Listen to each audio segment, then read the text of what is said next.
Slat wall is a type of wall storage system that uses panels with horizontal slots in them and hardware designed to hang in those slots. The advantage of slat wall is that it provides a very clean appearance, which is why so many retailers like it, but it's also very flexible. At a moment's notice, you can take the hardware out of one location, install it in another one, and you're good to go. It's especially helpful for people with small shops that are going to be reorganized frequently as they grow. This piece of commercial slat wall shows how the system works. Slots are spaced 3 inches on center, an industry standard you could use to your advantage. The hardware slips up and in like this. More expensive, heavy-duty hardware such as this can be locked into place so that it doesn't pull loose. You can also use this lighter-duty, less expensive hardware in the same slat wall. Again, it tucks in, but there's nothing holding it in place except the weight of what you're hanging. You can make your own slat wall systems from plywood using a type of bit that's called either a T-slot or a slat wall bit.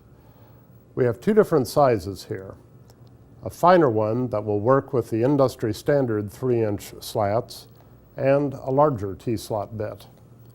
We use this T-slot bit to make our cuts here in this piece of 3/4 inch plywood to accommodate this type of hardware. There's only one downside to this system with the larger bit, and that is strength.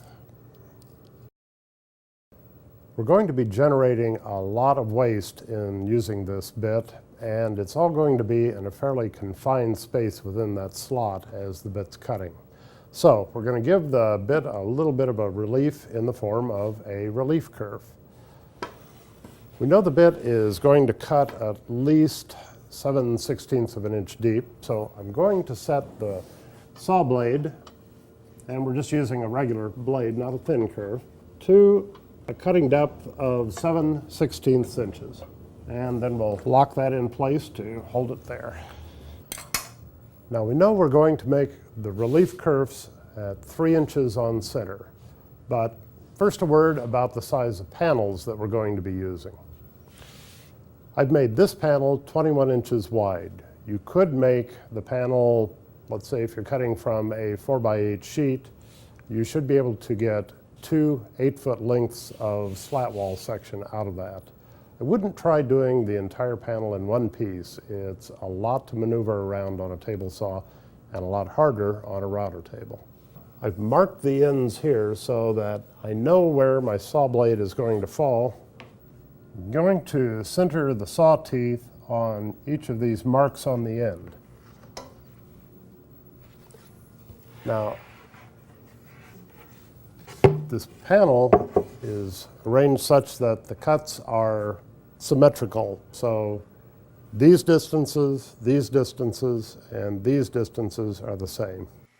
You can see the first curve next to the rip fence. I'm starting to cut the second curve. With the fence closer to the blade, I cut the next pair of curves. Now I reset the fence a 3rd time to cut the 5th and 6th curves. Finally, I position the fence to cut the center curve. This gives us the relief curves.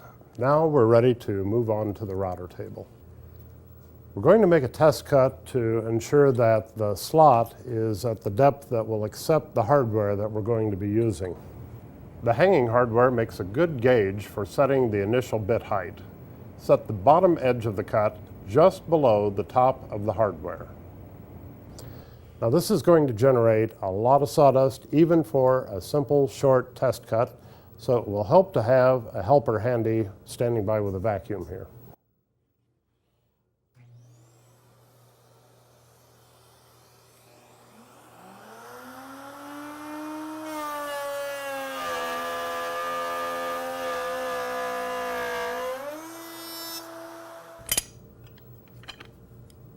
Not bad, but not quite. Because the distance between this inside face and the outside face is what's critical, we can make our second test cut right where we made our first one. Lower the bit slightly to reduce the thickness of the lip, then make a second test cut. That's what you're after.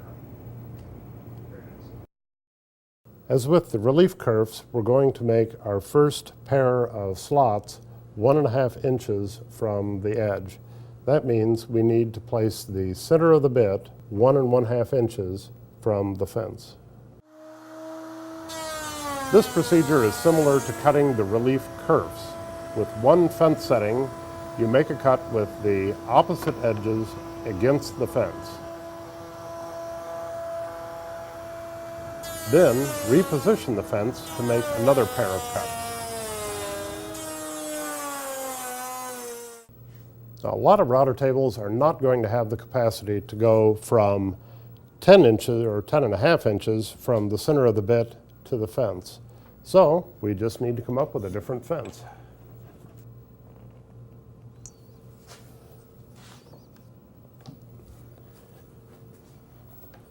Now we're ready for our final cut.